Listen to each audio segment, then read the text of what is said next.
खेते कयगुआ घुर के गेलो लगल नई जोगार गे आई हो लगन ओहिना बीत जेतै रही जेबे कुमार गे ई हो लगन ओहिना बीत जेतै रही जेबे कुमार गे गेलियो जे परपोज तोरा केलही तू इनकार गे आई हो लगन ओहिना बीत जेतै रही जेबे कुमार गे ई हो लगन ओहिना बीत जेतै रही जेबे कुमार गे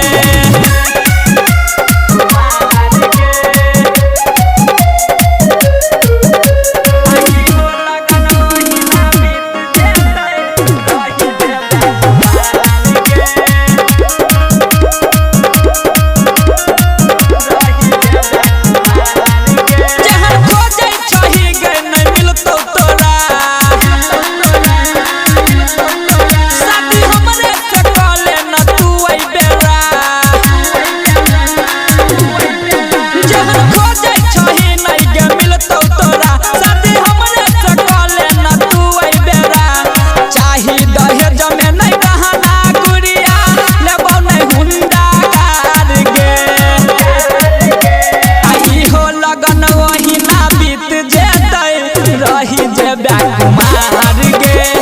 ई हो लगन ओहिना बीत जेतै रही जेबे कुमार गे सिंगिंग बाय अजय अकेला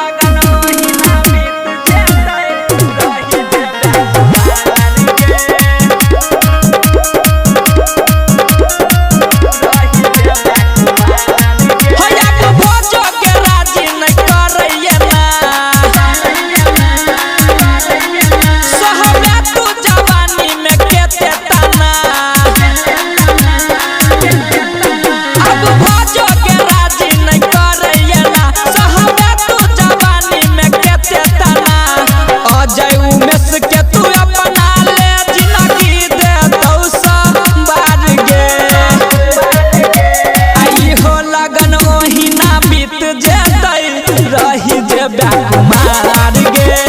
ई हो लगन ओहिना बीत जेतै रही जेबे कुमार गे गेलियो जे परपोज तोरा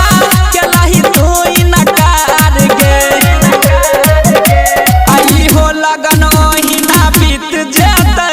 रही जेबे कुमार गे ई हो लगन ओहिना बीत जेतै रही जेबे कुमार गे बुझ गेली।